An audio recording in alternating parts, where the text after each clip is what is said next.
Pretty soon, the DCU will officially begin, bringing with it a new interconnected universe that includes both movies and shows, while DC also releases more projects set in other universes called Elseworlds. This seems to be bringing in a new era of DC movies, where movies are not greenlit until a script is finalized, and more sections of the DC universe are explored beyond that of the Justice Leaguers. In this video, I'll be detailing every one of the as of right now confirmed upcoming DC movies, and every detail we know about each one. Make sure to leave a like and subscribe and help me get to 100,000 subscribers, and let's begin. This video will be broken into just two sections. First, I'll be covering the live action movies, and then the animated movies. The first movie of the DCU and the next theatrically released DC movie is Superman, coming out in theaters on July 11th, 2025. Written and directed by James Gunn, Superman will be PG-13, serious but mostly family-friendly, starring David Corenswet in the titular role, alongside Rachel Brosnahan as the co-lead and love interest Lois Lane, Nicholas Hoult as the main villain Lex Luthor, most of the rest of the Superman supporting cast, other DC heroes like Guy Gardner, Hawkgirl, Mr. Terrific, and Metamorpho, and connections to other upcoming DCU projects like the appearances of Rick Flag Sr., the Authority's engineer, and both Supergirl and Crypto connecting to Supergirl Woman of Tomorrow. Superman will not be delving into Clark's origin at all. Is inspired by a slew of different Superman comics, but chief among them is All-Star Superman, is scored by John Murphy, who previously worked with Gunn on the Suicide Squad and Guardians 3. We don't yet know much about the story, as the premise of the movie was pretty vague, described as the film explores Clark Kent / Superman's journey to reconcile his Kryptonian heritage with his adoptive human family in Smallville, Kansas. However, Gunn confirmed that a part of the movie will focus on the recent rise in metahumans compared to the past, while set videos and photos show a clear vision of the other heroes appearing having become corporate slaves to Lord Tech, which contrasts starkly to Superman putting truth and justice above everything else, setting an example for the heroes of the DC universe. To me, that sounds like an incredible Superman story, and I absolutely cannot wait. Due to the delay of the Batman Part 2 by an entire year from October 2025 to October 2026, Superman will now be the only theatrically released DC movie in 2025. And then, also because of that delay, the next movie following Superman will not be the Batman Part 2, but rather the direct spin-off of Superman, Supergirl Woman of Tomorrow, which will release in theaters on June 26, 2026, but begin filming as early as January 2025. The movie was written by Anna Noguera, will be directed by Greg Gillespie, stars Millie Alcock as Supergirl, Eve Ridley as the co-lead Ruthie Null, and Matthias Schoenaerts as the villain Creme of the Yellow Hills. Supergirl Woman of Tomorrow will be an almost direct adaptation of the 2022 Tom King story of the same name, reworking the story to fit a movie structure, and because of this, we actually know a lot more about the story of this movie compared to Superman, despite it coming out a year later. In the original story, a 21-year-old Kara Zor-El travels to a red sun planet with Crypto the Superdog to get drunk, only to be swept up in a girl's quest for vengeance, taking that girl, Ruthie Null, across the cosmos to find the man who murdered her father and also injured Crypto, all while that girl, Ruthie, narrates everything. Many details are sure to be different, but given the castings of Ruthie and Creme, the core elements are sure to be the same. Given that, I truly hope the movie is also visually inspired by the comics, since it's one of the most beautifully drawn and colored comics that I have ever read. It could also be assumed that Supergirl will be PG-13, although that's not confirmed. And then we get to the Batman Part 2, likely to be PG-13 like the first. It was delayed to October 2nd, 2026, but it is actually possible it'll be tragically delayed again, since as of right now, the script is apparently incomplete. The Batman Part 2 will be directed by Matt Reeves, who is currently also writing the script alongside Mattson Tomlin, and will act as a direct sequel to both The Batman and The Penguin, featuring returning characters and actors like Robert Pattinson as Batman, Andy Serkis as Alfred, Jeffrey Wright as Jim Gordon, and Colin Farrell as the Penguin, probably also many others. Not much is known about the story aside from it taking place right after the events of The Penguin, meaning very close also to the events of the original, and also in the winter, maybe taking place on Christmas after the original took place on Halloween. What we could surmise is that Batman will likely come into conflict with the now newly powerful Penguin, but he's not likely to be the main villain. Many villains have been rumored, including Hush, Court of Owls, Joker, Mr. Freeze, Scarecrow, Clayface, and more, but as of right now, there's no way of knowing who it'll be. A rumor suggests that the movie will begin filming in late 2025, but that is just a rumor. Matt Reeves' writing process seems to be pretty slow. A second delay is honestly entirely possible. No other movie has a confirmed release date or even a year of release, but are in some form of development, at the very least having a script being written. However, none of these movies are officially greenlit until the script is complete. Swamp Thing will be a theatrically released live-action movie set in the DCU, being a tonal shift from the rest of the universe as it delves into darker themes while telling Swamp Thing's origin in a horror movie inspired by the Alan Moore run on Swamp Thing from the 80s. That description of the movie, the fact that it's a darker one and it's a horror movie, suggests that it's probably going to be rated R, and it will be written and directed by James Mangold, who has made a rated R comic book movie in the past, and probably the best one ever, Logan.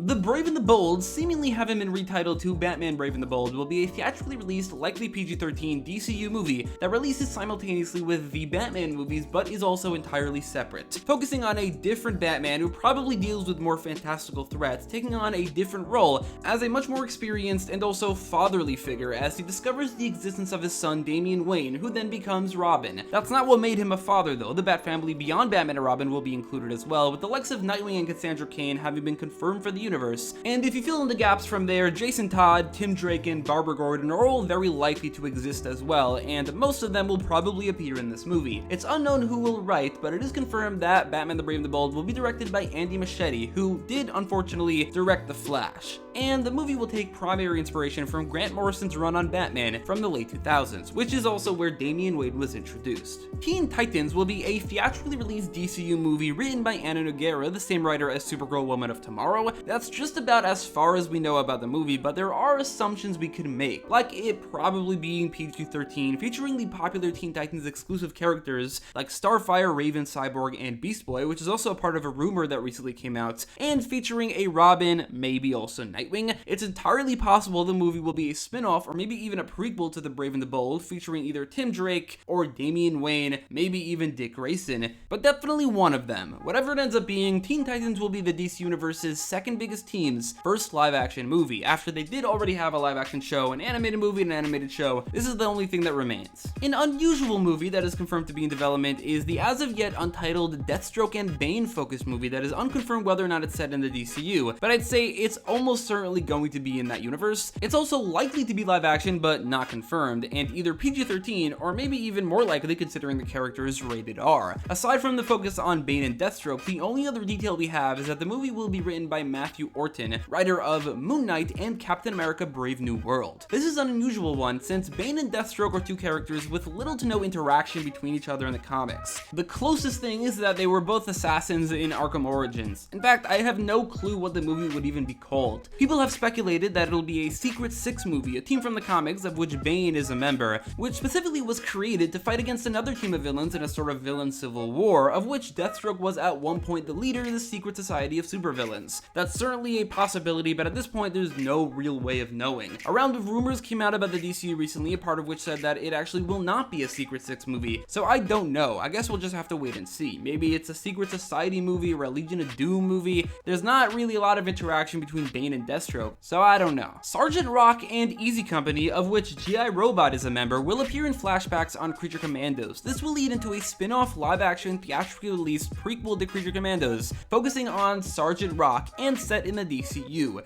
The movie will be directed by Luca, I'm not gonna even try to say that last name, and written by Justin Kuritzkes, who previously teamed up on the movies Challengers and the upcoming movie Queer, which will also star Daniel Craig, the actor being eyed to play Sergeant Rock in live action. Sergeant Rock will almost certainly be set during World War II, and will focus on Sergeant Rock leading Easy Company, which I guess also does include G.I. Robot unlike the comics, so it is already a bit more fantastical, and hopefully it will go even further into some sort of fantastical element, because aside from G.I. Robot being a member, this is just a group of regular people with like sort of unique personalities, so I think if it doesn't want to come off as just another regular World War II movie and have it be a DC movie, it should have some element. Maybe it could even feature the JSA in some way. That being said, I think G.I. Robot being a member, which again is not the case in the comics, is probably indication towards that. With this being a war movie, an R rating is likely. Rumors indicate this movie will begin filming in the back half of 2025, suggesting this might be closer to production than most, with a possible 2026 release. Despite only now being announced, albeit I should say not officially by James Gunn, around 2 years after a few of the other movies, including one I haven't yet mentioned, which has already less details about it known. The Authority is the only movie announced in the original slate reveal almost 2 years ago that has had no new real information released about it, at least nothing official. Initially confirmed to be a theatrically released live-action DCU movie focusing on the titular team of government-overthrowing anti-heroes, James Gunn did say a writer is on board, but it's not confirmed who. Angela Spica, aka the Engineer, has been cast for Superman to be played by Maria Gabrielle de Faria, but she's not officially confirmed to be appearing in The Authority, even though it's pretty much confirmed. A rumor has suggested that The Authority will actually be reworked into an animated movie, which seems like a weird fit to me, given that The Authority absolutely needs to be rated R, and releasing an R-rated animated DCU superhero movie about unknown characters theatrically is not realistic. However, it is possible this movie will be downgraded to being released on Max, which honestly would kind of make sense given The Authority's obscurity, but it will make the announcement of an Authority movie so much less impactful if it comes out on Max and ends up being animated. It'll probably just be forgotten and not have any impact like a live action one could have if it came out. And finally, this has not been 100% officially confirmed by James Gunn, but the same source as all the other rumors that I mentioned in this video has also indicated that a Clayface movie written by Mike Flanagan, which has been rumored for a while, will be releasing and set in the DCU, meaning it could be considered a sort of spin-off or maybe prequel to Creature Commandos, where Clayface will make his debut voiced by Alan Tudyk. However, Alan Tudyk will not be playing Clayface in live action, since according to the rumor, Basil Karlo, who is Clayface, will actually be in his 20s in that movie. The movie has a finished script, will begin shooting in the spring of 2025, and can be expected to have a 2026 release. Although, again, keep in mind these are all rumors, and it doesn't really all sound right, because then this would lead to 4 DC movies releasing in 2026, which I don't think is an amount that James Gunn would be okay with, so maybe one of them or 2 of them will be delayed to 2027. The original rumors regarding Clayface is that it'll be a horror thriller tragedy, which sounds to me like it'll be rated R, and probably have an element of body horror considering Clayface's abilities. What I'm hoping for is that since this will likely be releasing before The Brave and the Bold, that Batman will be cast for this movie and make an appearance, because with just about every villain-focused project of characters who have never had long-running comic series, if their heroic counterparts appeared, actually I'd prefer a Batman movie with Clayface as the main villain, but if we're going to have a Clayface movie, I would like to see Batman. Moving on to animation, a very unique DC movie will be coming out next year called Aztek Batman Clash of the Empires, releasing on Max, or specifically Latin America Max, at some point in 2025. Written and directed by Juan Mise Leon, set in its own universe, produced originally in Spanish. This movie looks like it's going to be a completely different and straight up original take on Batman that takes the concept of something like Gotham by Gaslight, of putting Batman in a different era and location, and then seeing what happens. Except, this movie seems to be using an even broader idea of Batman than the typical Elseworlds. Batman living in the Aztec Empire will be a man named, Yohuali Coatl, and voiced by Horatio Garcia Rojas. Batman is described as a privileged boy who was part of the priesthood of the Aztecs, whose life crumbles when Spanish conquistador Hernan Cortez murders his father. His alter ego then becomes Batman, and he is dedicated to protect his home from Cortez and avenge the death of his father. He will use the temple of a bat god as his lair or bat cave. He was trained by his assistant and mentor Akatzin, this world's Alfred, and there are versions of many more Batman villains like Yoka, Forest Ivy, Jaguar Woman, and a Spanish version of the Penguin. This seems to me to be the single most out there DC movie ever made, using the very basic Batman elements to create an entirely different world and story that only kind of resembles Batman. Not that that's a bad thing, there's enough Batman media released, especially when it comes to home video, that they could do just about everything, and it's fine. It is an interesting idea. In fact, there is a second animated non-English Batman movie inspired by a different culture releasing in 2025, Batman Ninja vs. the Yakuza League. Releasing on digital and Blu-ray in 2025, it's a sequel to the 2018 movie Batman Ninja, in which Batman, some of the Bat family, and a few rogues were time displaced to feudal Japan where the villains have taken over. By the end of that movie, Batman managed to return everything to normal and return everyone to the present. Now, in the sequel, it seems that a Japan-inspired DC universe will be colliding colliding with Batman's Prime universe, bringing along with it villainous versions of the Justice League known as the Yakuza League, which includes a version of Aquaman, the Flash, and the Jessica Cruz Green Lantern, alongside a seemingly still heroic Wonder Woman, leading a separate organization known as Ninkyo. Noticeably, Superman is missing, but I think it could be assumed that he'll probably make a surprise appearance. He's probably the ruler of that world.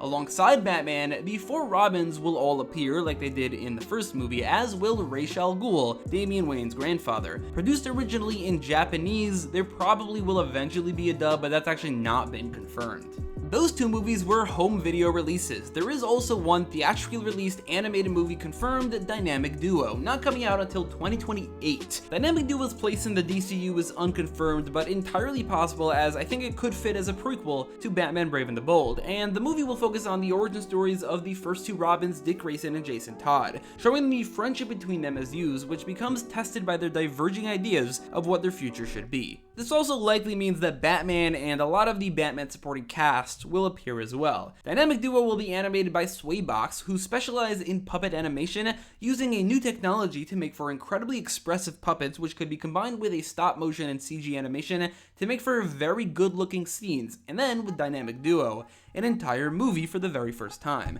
Dynamic Duo will be written by Matthew Aldridge, writer of Coco and Lightyear, and directed by Arthur Mintz, the head of Swaybox, in his directorial debut. According to Mintz, the movie will be a modest character piece and have action similar to that of the Bourne movies. I think it could be assumed that Dynamic Duo will be PG, given that it's a theatrically released animated movie, but regardless, it's sure to be a very unique movie for DC. But again, it'll be a while before it comes out. And so that is every upcoming DC movie that's been confirmed, of which I am definitely most anticipating Superman, because I cannot wait for there to be a quintessential modern day Superman movie. But also the Brave and the Bold, Titans, the Batman Part 2, Supergirl, Woman of Tomorrow. I'm excited for a lot of these. Let me know in the comments down below which ones you're most anticipating, and thanks for watching.